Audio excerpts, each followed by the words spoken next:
Hello दोस्तों, welcome to the movie diaries.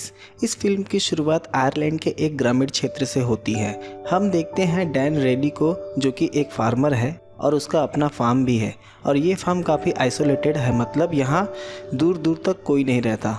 Dan के farm में लोकल बायोजेनेटिक्स फर्म द्वारा गायों पर एक एक्सपेरिमेंट किया जा रहा है ताकि उनके पेट में पल रहा बच्चा जल्दी ग्रो करे। एक दिन बायो फर्म से एक असिस्टेंट को डैन के फार्म पे भेजा जाता है जांच के लिए कि उनका एक्सपेरिमेंट कितना स्मूथली चल रहा है। ऑरला फार्म पर पहुंचती है। फार्म के बाहर उसे एक अनजान ट्रेलर दिखता है। ऑरला फार्म के भीतर जाती है। डैन वहां आता है। वो बताता है गाय अंदर है। ऑरला मेडिकल किट लेकर भीतर चली जाती है। ऑरला पैप्लेशन परफॉर्म कर रही होती है। तभी उसे महसूस होता है कि उसके हाथ पे किसी चीज़ ने ज़ोर से काट लिया है। ऑरला हाथ निकाल लेती है। डैन उसके पास आता है। वो दिखाती है उसके हाथ से खून बह रहा है। ऑरला बताती है उसके पेट में पलने वाले बच्चे ने काटा है। डैन फार्म के भीतर खड़े ट्रेलर के पास जाता है। ट्रेलर में एक कपल होता है जो कि एक ट्रैवलर है। वो दोनों बाहर की तरफ डैन को देखते हैं। डैन उन्हें कल सुबह तक यहाँ से जाने के लिए कहता है, पर वो दोनों डैन की बात को इग्नोर कर देते हैं। डैन वहाँ से चला जाता है। वो नहीं चाहता था कि इस सीक्रेट एक्सपेरिमेंट का किसी को पता चले। ऑरला अपने साथ हुए हादसे के बारे में जॉन को बताती है। जॉन फार्म पर आता है। जॉन एक जेनेटिक साइंटिस्ट है। ऑरला उसकी असिस्टेंट है। जॉन आते ही डैन से कहता है जो बाहर ट्रेलर है उसे यहाँ से हटाने के लिए कहो। डैन कहता है मैंने उनसे बात की है, वो कल तक चले जाएंगे। जॉन कहता है हम इस एक्सपेरिमेंट को सीक्रेट रखने का तुम्हें पैसा पे कर रहे हैं। डैन कहता है सीक्रेट रखने के लिए तुम्हारे पैसे बहुत कम है। जॉन भीतर जाता है और एक और इंस्पेक्शन परफॉर्म करता है और बताता है बच्चा ठीक है। ऑरला अपने हाथ की चोट जॉन को दिखाती है और कहती है ये नॉर्मल नहीं है, हम बच्चे को मार देते हैं। जॉन उसे समझाता है कि सब ठीक है और बच्चा नॉर्मल है। तुम्हारे हाथ में चोट मसल प्रेशर की वजह से आया है। जॉन वहाँ से चला जाता है। उसी रात डैन जब फार्म के भीतर जाता है, वो देखता है प्रेग्नेंट गाय से ब्लीडिंग हो रहा है। डैन उसके भीतर से बच्चे को निकालने जाता है, पर काफ़ी कोशिश करने के बाद भी वो काल्फ को भीतर से नहीं निकाल पाता। फिर वो ऑरला को फ़ोन लगाता है, पर फ़ोन डेड आता है। डैन बाहर खड़े ट्रेलर से जेमी और मैरी की मदद लेने चला जाता है, पर दोनों उसके शर्ट पे लगे खून को देख के डर जाते हैं। जेमी डैन को वहाँ से जाने के लिए कहता है। डैन उन लोगों से उस काल्फ को बाहर निकालने में मदद मांगता है। मदद न मिलने पर डैन वहाँ से चला जाता है। मैरी जेमी को मदद करने के लिए कहती है। जेमी फार्म के भीतर चला जाता है। डैन उसे काल्फ के पैर में बंधी रस्सी खींचने के लिए कहता है। काफ़ी कोशिश करने के बाद रस्सी टूट जाती है, पर काल्फ बाहर नहीं आता। दोनों के दोबारा कोशिश करने पर उसे बाहर निकाल लेते हैं, पर वो काल्फ सांस नहीं लेता। डैन उसका मुंह खोलता है। वो काल्फ डैन के हाथ में काट लेता है। डैन जेमी को लेकर अपने घर हाथ धोने चला जाता है। फार्म में मैरी आ जाती है जेमी को ढूंढते हुए। वो काल्फ को वहाँ देखती है, उसे सहलाने लगती है। तभी जेमी आकर मैरी को वहाँ से हटा देता है। जेमी डैन से कहता है उस काल्फ को मार देने के लिए। डैन कहता है दोनों को वहाँ से जाने के लिए। दोनों फार्म से चले जाते हैं। डैन दोनों से कहता है तुम जब तक चाहो यहाँ रह सकते हो, मुझे कोई तकलीफ़ नहीं है। रात ऑरला फार्म पर आती है। वो डैन का हाथ देखती है। डैन उसे बताता है काल्फ ने उसे हाथ में काट लिया। दोनों भीतर जाते हैं। ऑरला उस काल्फ के पास जाकर उसका मुंह खोल के देखती है और घबरा जाती है। काल्फ के मुंह के भीतर एक बड़ा सा दांत होता है। वो जॉन को फ़ोन लगाकर बताती है हमें ये एक्सपेरिमेंट यहीं बंद करना होगा। डैन के पूछने पर भी ऑरला नहीं बताती। ऑरला अपनी कार से एक कैटल गन निकालती है और काल्फ के पास लेकर आती है। ऑरला जैसे ही गन शूट काल्फ के सर में मारने जाती है, निशाना चूक जाता है और काल्फ चिल्लाने लगता है। उसकी आवाज़ सुन के काल्फ की माँ गुस्से में आ जाती है और बेकाबू हो जाती है। फिर ऑरला दोनों को मार देती है। ऑरला जब काल्फ की ऑटोप्सी कर रही होती है, डैन उसके ऑर्गन्स देखता है।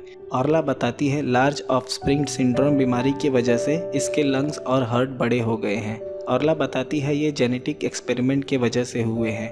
डैन उसकी तरफ देखता है, पर ऑरला कहती है ये मेरा एक्सपेरिमेंट नहीं है, मैं बस असिस्टेंट के तौर पर काम करती हूँ। ऑरला को काल्फ के पेट से 6 फीटस मिलते हैं। वो ये देख के चौंक जाती है। ऑरला डैन को बताती है ये काल्फ प्रेग्नेंट थी। डैन ये सुन के शॉक हो जाता है। डैन उससे कहता है ये तुम लोगों ने क्या किया। ऑरला बताती है जॉन जेनेटिक मॉडिफिकेशन करना चाहता था। डैन गुस्सा हो जाता है। ऑरला कहती है तुमने भी इस काम के पैसे लिए हैं और तुम भी इस काम में बराबर का हिस्सेदार हो। दोनों आर्ग्यूमेंट में लग जाते हैं और ध्यान नहीं देते। उसमें से एक फीटस जिंदा होता है। ऑरला जाने लगती है और कहती है फार्म को लॉक कर देना, किसी को भीतर मत आने देना क्योंकि इन्फेक्शन का खतरा है। डैन ये सुनकर गुस्सा हो जाता है और ऑरला का कॉलर पकड़ लेता है। ऑरला कहती है मैं इन्फेक्शन को लेकर श्योर नहीं हूँ, चांसेस कम है। फिर ऑरला वहाँ से चली जाती है। दूसरे दिन सुबह मैरी डैन का बैंडेज कर रही होती है। जैमी कहता है तुम्हारे हाथ में चोट लगी है तो तुम आराम करो, गायों को आज चारा मैं डाल देता हूँ। जैमी चारा डाल के एक प्रेग्नेंट गाय के पास जाता है, देखता है उसके शरीर पे काफ़ी चोट के निशान हैं। जैमी वहाँ से जाने लगता है, तभी उसके पैरों में कोई चीज़ काट लेती है। ये वही फीटस था जो उस रात जिंदा था। फिर वो डैन को ये बताता है। डैन घबरा जाता है। फिर हम देखते हैं फार्म में एक पुलिस वाला आ जाता है। जैमी पुलिस को देखकर छिप जाता है। हमें पता चलता है जैमी पुलिस से भाग रहा था अब तक। डैन किसी तरह चीज़ों को मैनेज कर लेता है। फिर वो पुलिस वाला वहाँ से चला जाता है। जैमी फिर अपना ट्रेलर फार्म के भीतर पार्क कर देता है। डैन को फार्म में ऑरला का जैकेट मिलता है। डैन को पता चल जाता है ऑरला कल रात किसी को बिना बताए फार्म में आई थी। हम देखते हैं उस मरी हुई गाय के पेट को फाड़ा गया था। डैन दोनों को गाय के पास जाने से मना करता है इन्फेक्शन की वजह से। फिर डैन गाय को जला देता है ताकि इन्फेक्शन न फैले। रात फार्म में जॉन आता है। वो गाय के बारे में पूछता है। डैन बताता है उसने जला दिया। डैन बताता है ऑरला का कल से कुछ पता नहीं चल रहा है, उसे कल फीवर भी था। जॉन फार्म के लैब में जाता है और काल्फ की लाश देखता है और वो आज रात वहीं रुक के उसका इंस्पेक्शन करने का फैसला करता है। जॉन एक फीटस निकालता है और माइक्रोस्कोप की मदद से देखता है वो फीटस जेनेटिकली बहुत तेज़ी से ग्रो कर रहा था। यहाँ डैन की तबीयत बिगड़ने लगती है और यहाँ जैमी की भी तबीयत बिगड़ने लगती है। रात में जब जैमी और मैरी सो रहे होते हैं तब वो क्रीचर बिस्तर पे आ जाता है और उसे देख के मैरी चिल्लाने लगती है। दोनों बहुत डर जाते हैं। डैन और जॉन वहाँ आकर देखते हैं पर वो फीटस वहाँ नहीं होता। दोनों फार्म छोड़कर जाने लगते हैं पर जॉन उन्हें रोक लेता है। जॉन को पता चल चुका था उस क्रीचर के बारे में। जॉन उन्हें लैब में ले जाता है। जॉन उन्हें दिखाता है इसमें से एक क्रीचर मिसिंग है और वो अब तक जिंदा है। जैमी कहता है हम ये फार्म छोड़कर अभी जा रहे हैं। जॉन कहता है अगर तुम ये फार्म छोड़कर गए तो अगर ये क्रीचर फार्म से बाहर गया तो हजारों गायें ऐसे लाखों क्रीचर को जन्म देने लगेंगी और इसे रोकना नामुमकिन हो जाएगा। मैं इस फार्म को क्वारंटीन करने जा रहा हूँ। रात तीनों मिलकर उस मॉन्स्टर को ढूंढने निकल जाते हैं। उन्हें पता चलता है कि वो क्रीचर फार्म के मर्की वाटर में छुपा है जो कि किसी दलदल के समान था। डैन कहता है मैं उसमें ट्रैक्टर लेकर जाता हूँ, शायद वो क्रीचर डर के बाहर आ जाए, पर ऐसा नहीं होता। ट्रैक्टर बंद पड़ जाता है। डैन फिर उतर के आने लगता है। पानी में उसे ऑरला की लाश मिलती है। डैन उसे देखकर इमोशनल हो जाता है। फिर वो उसकी लाश को लैब में ले जाते हैं। जॉन ऑरला की लाश की ऑटोप्सी करने लगता है। वो देखता है ऑरला के शरीर पे उस क्रीचर के काफ़ी बाइट के निशान हैं। फिर उसे शरीर में एक बड़ा सा छेद दिखता है जो आर पार हो गया था। जॉन ये देख के डर जाता है। ऑरला के शरीर से उसे क्रीचर का एक छोटा सा टुकड़ा मिलता है। वो उसकी जांच करने लगता है। जॉन बताता है उस क्रीचर के सेल्स ऑरला के सेल्स से मिक्स हो गए हैं। जॉन अपना ब्लड उस टुकड़े पर डालता है। उसे पता चलता है ये क्रीचर ह्यूमन को भी इन्फेक्ट कर सकता है और उस क्रीचर ने जिसको भी काटा है वो भी इन्फेक्टेड हो गया है। जैमी डरने लगता है क्योंकि उसे भी उस क्रीचर ने काटा था। जैमी ये बात किसी को नहीं बताता पर जॉन को पता चल जाता है कि उस क्रीचर ने जैमी के पैर में काटा था। जॉन उसे पैर दिखाने के लिए कहता है। जैमी मना कर देता है और कहता है मैरी और मैं ये फार्म छोड़ के अभी जा रहे हैं। जॉन उसे रोकने लगता है। दोनों के बीच हाथापाई हो जाती है। जैमी जैसे लैब का दरवाज़ा खोलता है, जॉन कैटल गन से उसके सर में मार देता है। जैमी वहीं गिर जाता है और उसकी मौत हो जाती है। डैन और मैरी को कुछ आवाज़ आती है। वो देखने चले जाते हैं। बाहर जॉन होता है। मैरी उसे जैमी के बारे में पूछती है पर वो नहीं बताता।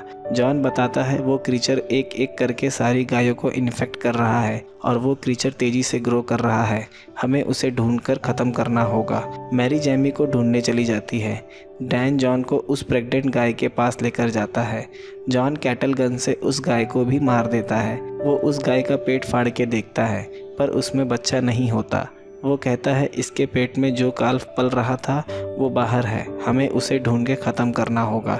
डैन उस पर गुस्सा हो जाता है। वो कहता है ये एक जानवर है, न कि कोई टेस्ट सब्जेक्ट। ऑरला मर गई और तुमने मेरा पूरा फार्म ख़त्म कर दिया। डैन कहता है मैं पुलिस को इन्फॉर्म करने जा रहा हूँ, इसे अब यहीं रोकना होगा। जॉन उसे रुकने के लिए कहता है और कैटल गन से डैन पे अटैक कर देता है। वहाँ मैरी आ जाती है। जॉन कैटल गन डैन के सर में मार देता है। मैरी ये देख के वहाँ से भागने लगती है। तभी वहाँ कैटल गन लेके जॉन आ जाता है। अब वो मैरी को भी मारना चाहता था। मैरी जैमी की लाश देख लेती है। वो जैसे ही कैटल गन से मैरी को मारने जाता है, वहाँ वो क्रीचर आकर जॉन पे अटैक कर देता है। मैरी भागने लगती है। तभी उसे डैन मिल जाता है। डैन अभी भी जिंदा था। कैटल गन लगने से डैन बेहोश हुआ था। मैरी बताती है कि उसने जैमी को भी मार दिया है। वो दोनों जॉन के पास जाते हैं। देखते हैं उस क्रीचर ने उसे भी मार दिया है। अब सिर्फ 2 लोग बचे थे। उस फार्म में मैरी और डैन दोनों उस क्रीचर को ढूंढने लगते हैं। उन्हें वो क्रीचर उस टनल में दिखता है। डैन उस टनल में जाके उस क्रीचर को मारने की सोचता है, पर वो टनल काफ़ी पतला होता है। मैरी जाने का फैसला करती है। डैन उसे कैटल गन देता है। मैरी नीचे टनल में जाने लगती है। मैरी देखती है नीचे टनल में एक गाय है जो काफ़ी फीटस को बर्थ दे रही है। मैरी उस गाय को कैटल गन की मदद से मार देती है, पर वो क्रीचर अभी भी बाहर होता है। मैरी पीछे मुड़ के देखती है। वो क्रीचर वहीं होता है। अब वो काफ़ी ग्रो कर गया था। वो भागने लगती है। क्रीचर मैरी पर अटैक करने लगता है, पर वो किसी तरह से उस टनल से बाहर आने में कामयाब हो जाती है। मैरी देखती है डैन वहीं बाहर बैठा है और वो क्रीचर डैन पे अटैक कर देता है। तभी मैरी गर्म पानी उस पे गिरा देती है। वो क्रीचर वहाँ से भागने लगता है। मैरी एक लोहे की रॉड की मदद से एक चालू मशीन में उसे डाल देती है। वो मर जाता है। फिर वो उस रॉड से उसके टुकड़ों को कुचलने लगती है। वो देखती है डैन घायल है। वो उसे अपने साथ कार में बिठाती है। डैन कहता है मैं फार्म नहीं छोड़ सकता। वो गाड़ी में ही दम तोड़ देता है। मैरी वहाँ से अकेले चली जाती है। उसके बाद से हमें 4 महीने के बाद का समय दिखाया जाता है। मैरी प्रेग्नेंट है। वो एक हॉस्पिटल में अल्ट्रासाउंड चेकअप करवा रही है। डॉक्टर बताता है तुम्हारा बच्चा बिल्कुल नॉर्मल है। मैरी रिलैक्स हो जाती है और विंडो की तरफ देखने लगती है। तभी हम अल्ट्रासाउंड स्क्रीन पे वही क्रीचर को देखते हैं। तब हमें पता चलता है कि जब उस क्रीचर ने जैमी के पैर में काटा था, तब उस रात जैमी और मैरी ने सेक्स किया था। ये इन्फेक्शन की मदद से मैरी के शरीर में आ गया था। फिल्म यहीं ख़त्म हो जाती है। दोस्तों, अगले वीडियो में मिलते हैं एक नए एक्सप्लेनेशन के साथ।